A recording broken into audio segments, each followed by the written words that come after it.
The market was loud. Aliens shouted. Lights flashed. And the air smelled of smoke, metal, and fear. In the middle of it all, a cage stood on a raised platform. Inside, a girl sat with her knees pulled to her chest. Her body was thin. Her skin was pale purple and marked with bruises. Her silver hair was dirty and matted. Around her neck, a metal collar blinked with red lights. She was not for sale like the others. She was labeled personal slave used. A warning sign hung on the cage. Do not touch. Broken goods unsafe for breeding. The crowd laughed when they saw her. One fat alien pointed at her and said, "That one? She's worthless. Even animals don't want her." Another voice shouted, "She bit her last owner. That's why she's here." The girl didn't look up. She didn't cry. She had cried. Too much already. Her name had been taken from her. Her body had been used. Her soul felt empty. Suddenly, the auctioneer yelled, "Last chance. 5 credits and she's yours. Or we toss her into the trash pit." No one moved. No one cared. Until one voice spoke, quiet but firm. "I'll take her." The crowd turned. A human male stood at the edge of the auction circle. He was tall, with short black hair, dusty boots, and a long brown coat. His eyes were sharp but not cruel. The auctioneer blinked. "You want her? For what, human?" The man walked forward, calm and sure. "I'll pay 10 credits, and I want her now." Laughter exploded in the market. "You overpaid. Maybe he likes broken toys. Enjoy your cursed pet, human." But the man didn't care. He dropped 10 credits on the table and unlocked the cage himself. The girl flinched, expecting a slap, a pull, a collar shock. Instead, he removed the collar. She looked up, confused. "Can you walk?" The man asked, his voice gentle. She tried, but her legs were weak. She fell. He caught her before she hit the floor. "I've got you," he said softly. No one had ever said that to her before. The man led her away from the market. He didn't pull her. He didn't force her. He walked beside her, slowly. They reached a small transport ship parked near the edge of the city. He opened the ramp and helped her inside. The room was clean. Warm. There was a bed, a blanket, water. "Sit," he said. She sat on the floor, scared. He brought her a bowl of warm broth. She stared at it, unsure. "It's not poisoned," he said. "Eat." Slowly, carefully, she sipped the broth. It was salty. Simple, but it made her eyes fill with tears. He handed her a towel and pointed to the washroom. "There's a shower. Go ahead." She looked at him, shocked. "A shower? For her?" He nodded. "Take your time. When you're ready, I'll be here." 30 minutes later, she came out wearing a soft shirt and pants he had left for her. Her hair was wet but clean. Her body still shook. The man was sitting on the floor, reading something on a tablet. She stood there, silent. He looked up and smiled just a little. "Feel better?" She nodded. "I'm Eli," he said. "What's your name?" She opened her mouth. Nothing came out. She didn't remember. Or maybe she was too afraid to say it. He didn't push. "That's okay. You don't have to tell me anything." She sat down slowly on the bed, still keeping some distance from him. He got up and placed a folded blanket next to her. "Rest. You're safe here." She looked at the blanket, then at him. "No cuffs?" She whispered, her voice dry. "No cuffs," he replied. "No." "Orders?" Eli shook his head. "No orders." She stared at him like he was a strange creature. In her world, humans were cruel. Owners were monsters. Freedom was a lie.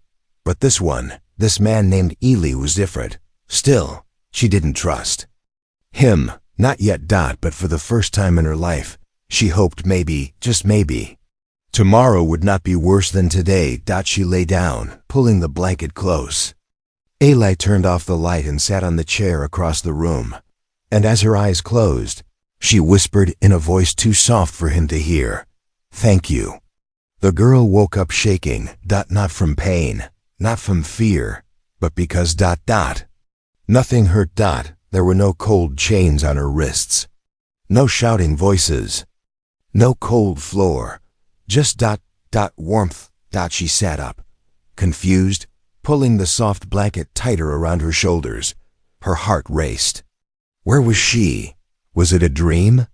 Then she saw him, Eli, the human. He was sitting on the floor, sleeping with his back against the wall, arms crossed. A blanket rested on his lap, but he hadn't used it. He had given it to her instead. She blinked. Her mind couldn't understand. Men didn't do that. Not for her. Her whole life, she had been treated like property, like a thing. Nobody ever gave her comfort. But this man, this human, he gave her a blanket. Not orders. The smell of warm food reached her nose. Her stomach growled before she could stop it. Eli stirred and opened his eyes slowly. He looked at her, then smiled faintly. "You slept all night," he said softly. "That's good." She didn't reply. She just stared at him, confused. "Hungry?" he asked. She nodded once, carefully, like a frightened animal unsure if the hand reaching out would feed her or slap her. Eli walked over to a small heating unit and pulled out a simple tray. Rice, bread, and warm broth. He set it on the bed beside her, then stepped back. "No poison, no tricks," he said. "Eat as much as you like." She picked up a piece of bread. It felt real. It smelled real. She took a small bite. Nothing happened. No pain, no shock, no punishment. Just ... food. After she ate, Eli sat across from her and finally asked, "Do you remember your name?" She hesitated, then slowly shook her head. He didn't push. "All right. For now I'll call you Nira. It means new day in an old human language." She looked at him, surprised. "New day?" He nodded. "Because today is not like yesterday. You are not a slave anymore." Those words hit her like thunder. Not a slave? She didn't know whether to cry, laugh, or run. "You don't belong to anyone now," Eli said quietly. "Not even me." Hours passed. Eli showed her the ship's layout. He taught her how to open the doors, where the emergency buttons were, and how to use the shower. Every time he spoke, his voice stayed calm and respectful. He never raised a hand. He never shouted. When she flinched, he stepped back. When she cried, he gave her space. At night, she stared at her own hands. They were clean, unchained. Her nails had grown back. Her skin was healing. Could a slave really become a person again? One afternoon, she watched Elif fixing something on the ship. A pipe had broken, and water spilled everywhere. He cursed under his breath and slipped on the wet floor. Without thinking, she rushed over and helped him up. He looked at her, surprised. "Thank you." She nodded. It was the first time someone had ever said thank you to her. That evening, as they sat quietly in the common room, she finally asked, "Why? Why did you take me?" Eli didn't answer right away. He leaned back and looked at the ceiling. "Because when I saw you," he said slowly, "you looked like someone who hadn't been given a single reason to live. I wanted to give you at least one." She looked down, hiding her face. His next words were even softer. "If someone had done the same for me long ago, maybe my life would have been different too." She didn't know what to say. No one had ever seen her like that, not as a toy, not as property, not as a thing, but as a person, a broken one, yes, but still a person. She looked at the stars through the ship's small window. The galaxy was huge, cold, cruel. But in this tiny ship, there was one human who was warm. And kind. And strange.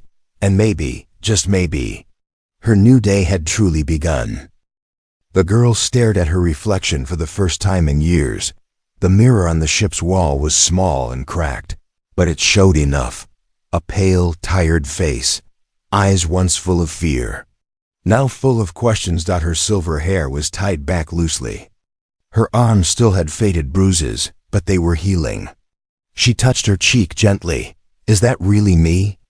she whispered. Behind her, the soft sound of tools clicking echoed from the engine room. Eli was working again, fixing something on the ship.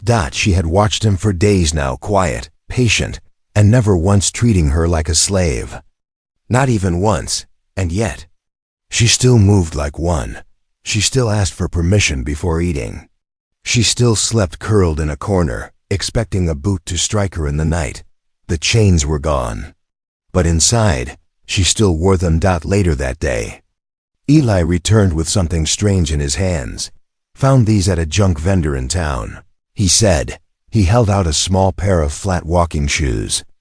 A little worn, but still usable.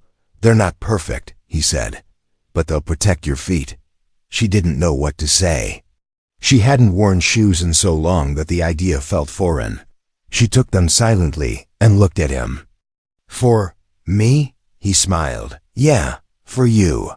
You're going to need them. She tilted her head. Why? Eli stood and walked to the center of the room. Then he looked back. Because today, we start something new. He took her outside the ship, to a quiet, open space under the twin suns of the planet. There were no crowds, no cages, just warm light and soft soil. He pointed to a large circle drawn in the dirt. Your training zone, he said. She blinked. Training? You've been crawling in fear your whole life. It's time you learn how to stand. She lowered her eyes. I can't. Yes, Eli said firmly. You can, you just forgot how. And so it began. At first, she could barely take a step without falling. Her legs were weak, trembling like leaves in the wind. But Eli never laughed. He stood beside her every time. He caught her when she stumbled. He cheered when she took even one small step. And when she fell and cried. I'm broken. He said, No, you're just rebuilding. Days passed. She started walking short distances. Then she began to stretch, to breathe deeply, to stand straight instead of curling like a frightened child. Eli taught her simple self-defense. To dodge, how to stand firm. You don't have to fight others, he said, but you must learn to fight your fear. She listened. She learned. She tried. And slowly, step by step, she changed. One evening, as the suns were setting, Eli handed her a small stone. It had a carved symbol on it. She ran her fingers across it and asked, What does this mean? It means hope in Old Earth script, he said. You've earned it. She looked at him. Hope? For what? For yourself, he said softly. You're not just surviving anymore, Nira. You're living. Her eyes filled with tears, but she didn't cry. This time, she stood taller. That night, something unusual happened. As Eli walked past her room to go rest, he heard a soft voice behind him. Good night, Eli. He froze. She had never spoken to him first before. He turned slowly and smiled. Good night, Nira. She smiled back just a little. But it was real. In the quiet ship, as stars filled the sky, something powerful had begun. Not a romance, not yet, but respect. And from respect, anything could grow, even love, even freedom, even a new life. She never spoke of her past until the rain came. The planet sky had been clear for weeks. But on that day, dark clouds rolled over the hills, and soft rain began to fall. Nira stood outside, staring at the sky, arms open. As the drops touched her skin, she didn't move. Didn't blink. She just stood there. Remembering. Inside the ship, Eli watched from the doorway. He didn't interrupt. He didn't call her in. He knew this moment was hers. And then, without turning, she said quietly, Rain. It reminds me of the night I was sold. Eli said nothing. He only listened. My planet had 3 moons, she began. They say when all 3 are full and it rains, bad things happen. She paused. I didn't believe it. Not until that night. Her voice was flat, hollow, like the rain washing away the dust from old bones. My family was noble, wealthy. I wore gold on my arms and flowers in my hair. But we were in debt. Quiet debt. Dangerous debt. Her hands curled into fists. They sold me to pay it off. Eli walked closer and stood beside her under the rain. She didn't look at him. Her eyes were far away. They told me I'd serve for a year, then return, but that was a lie. They never planned to bring me home. The rain hid her tears, but her voice cracked. At first, I waited. Every day. I counted the moons, but no one came. No one wrote. No one cared. She looked down at the mud under her feet. That's when I stopped believing I was a person. Eli didn't speak. He just handed her a towel and walked back into the ship. Later, she found something on her bed. It was a small plant. A flower in a pot. A note beside. It read, "You are still alive, still growing, still beautiful." Ellie, from that day, something inside her began to shift. She stopped hiding her arms. Even though scars remained, she began helping Eli cook, repair the ship, and clean. She asked questions, laughed once or twice, even corrected his alien accent. One evening, she handed Eli a bowl and said, "This is what we eat on my planet during the harvest moon." He tried it and nodded. "Tastes like home?" She smiled. "Tastes like a dream." One night, as they sat under the stars, Eli said, "You know, most people would have broken forever after what you went through." She looked at him. "Maybe. I did break." He shook his head. "No, you're just rebuilding. Stronger, smarter, softer." She tilted her head. "Softer is good? In this cold galaxy?" He said with a grin, "It's rare, and rare is precious." But just as her heart began to open, something outside the ship changed. An unknown signal appeared on their radar. Short, sharp pulses, a pattern, a warning. Eli narrowed his eyes. "That's not natural. Someone's tracking us." Nira's heart skipped. "Slavers? Maybe," Eli said, already checking weapons. "Maybe worse." And just like that, the past she was escaping might be catching up again. The first whisper came when they entered the fuel station. "Is that her?" one alien muttered. "She walks beside him now, like she's free." Eli ignored the voices, but Nira heard every word. They walked side by side down the metal walkway of the alien trade hub. Nira, dressed in clean clothes, her back straight, no collar around her neck, yet no one saw her as a person. They only saw what she used to be. A tall insectoid alien sneered as they passed. Didn't know humans like their slaves reused. Eli stopped walking. He turned slowly, his voice cold. Didn't know this hub allowed trash to speak. The alien stepped back in silence, but the damage was done. Nira's hand shook.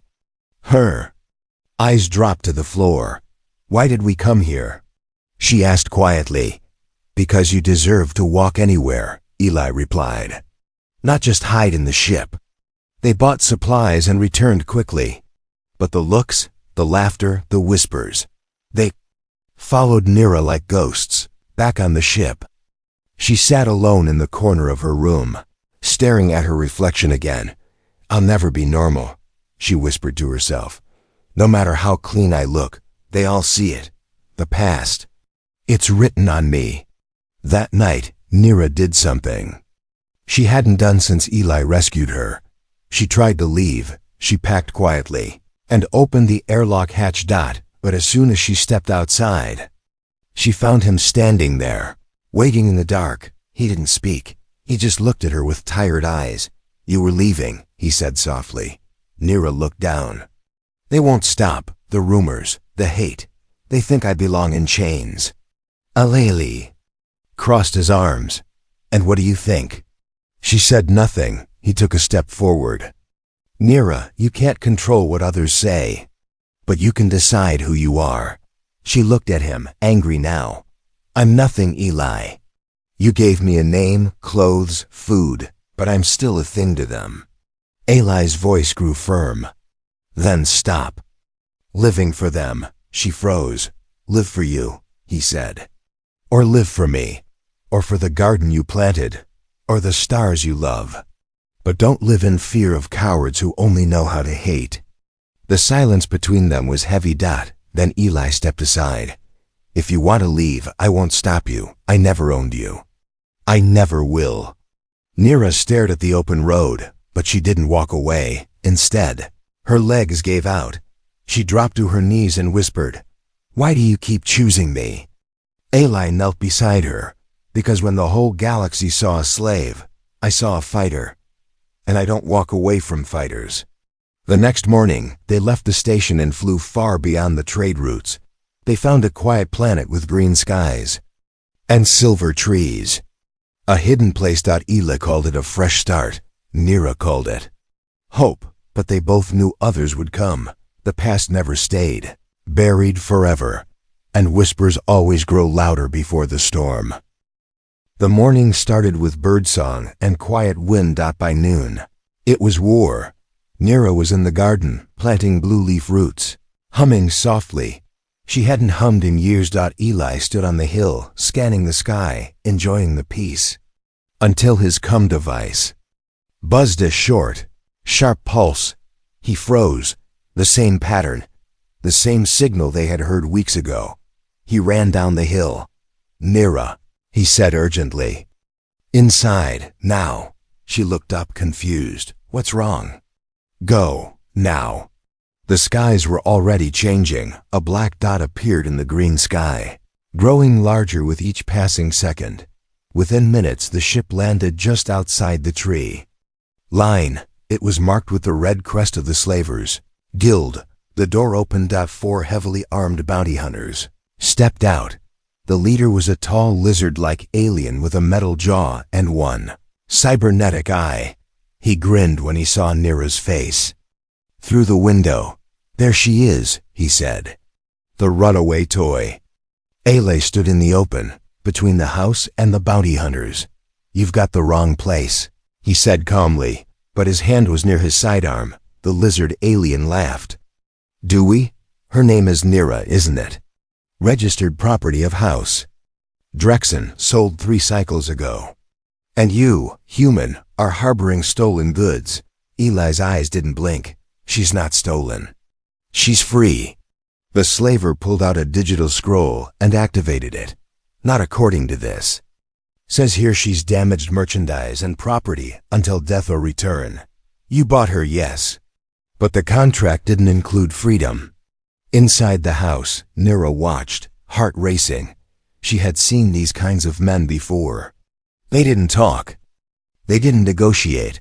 They took. She knew Eli could fight, but 4 against 1. She grabbed the old stun rifle from the shelf. Her hands trembled, not from fear, from rage. Outside, the slavers stepped forward. "You have 10 seconds, human." The leader said, "Hand her over. We don't need her alive."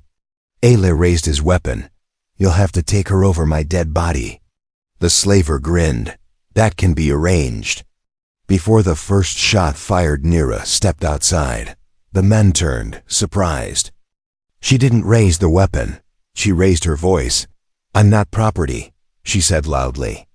"I'm not your slave," the slaver laughed. "That collar says otherwise." "I broke it," she said. "I broke your chains. And I'll break your face too." Then she raised the rifle and fired first. The blast hit the first slaver square in the chest. He dropped like a stone. Chaos exploded. Ele rushed forward, fighting beside her. They moved like a storm-fast sharp. United. Ele took out the second one with a knee to the throat. Nira fired again, this time not out of fear, but out of fury. She was not the same girl who once curled up in a cage. She was Nira, and this was her home. Minutes later, it was over. 3 slavers were on the ground. The 4th crawled back to the ship, bleeding and terrified. He looked up at Nira and whispered, "You were supposed to be weak." She stood over him and said coldly, "You were supposed to win." She let him live because she didn't need to be like them, not anymore. Later, Eli helped patch her cuts. She winced as he cleaned a bruise on her arm. "You okay?" he asked. She nodded. "I'm not afraid anymore." He looked at her. You shouldn't have come out there. I had it. She smiled. No, we had it. He laughed softly. She looked up at him and said, Eli, you didn't just free me. You made me believe I deserved to stay free. And in that moment, he realized something too. He hadn't saved her. She had saved herself. But deep in space, someone was watching, someone from her past. And they weren't coming to reclaim property. They were coming for revenge. Nira stood in front of a mirror, not to hide, not to cry, but to choose. The sun filtered through the window. She wore a simple dress, stitched from leftover cloth. It wasn't royal. It wasn't silk. But for the first time in her life, she had picked it. No one told her what to wear. No one told her what to be. She touched the small stone necklace around her neck, the one Eli gave her with the word hope carved into it. Today, that word had a new meaning. Outside, Eli was planting something beside the house. A young tree with long silver leaves, the kind she remembered from her homeworld. She watched him silently from the dot. So much had changed. The weak girl in chains was gone. In her place stood a woman with scars and strength. When Eli came inside, he was covered in dirt and sweat. Tree's in, he said with a grin. It'll grow tall, just like you. Nira smiled, then took a deep breath. I need to ask you something. Eli blinked. Sure. She walked closer. Her voice shook, but not from fear. Why didn't you ever touch me? He froze. What do you mean? He asked gently. Every man before you used me, hurt me, claimed me, she said. But you never did. Why? Eli looked into her eyes. Because love is not something you take. It's something you wait for. Something you earn. She stepped even closer now. Then I think you've earned something. She reached into her pocket and pulled out a thin silver band. It was handmade, clumsy, uneven, imperfect, just like her journey. She held it out to him. I don't want to be owned, she said. I want to be chosen. Eli didn't speak. He just took the ring and smiled. Then I choose you, not as a slave, not as someone broken, but as my partner, my equal, my wife. They stood under the twin suns that evening, surrounded by only wind, birds, and the tree they planted together. He placed the ring on her finger. She placed her hand in his. No crowd, no temple, no tradition. Just two souls who found each other in a galaxy that tried to bury them both. Later that night, as they sat by the fire, Nira asked, do you ever wonder what would have happened if you hadn't stepped into that market that day? Eli looked at her. I don't think I was saving you. She tilted her head. No? He shook his head. I think you were saving me. They sat quietly, watching the stars. Then Nira whispered, what do we do now? Eli smiled. Now we live. But far above them, in the cold dark space, a new ship received the bounty report. Target, escaped slave named Nira. Status, free, armed, dangerous, warning, do not underestimate.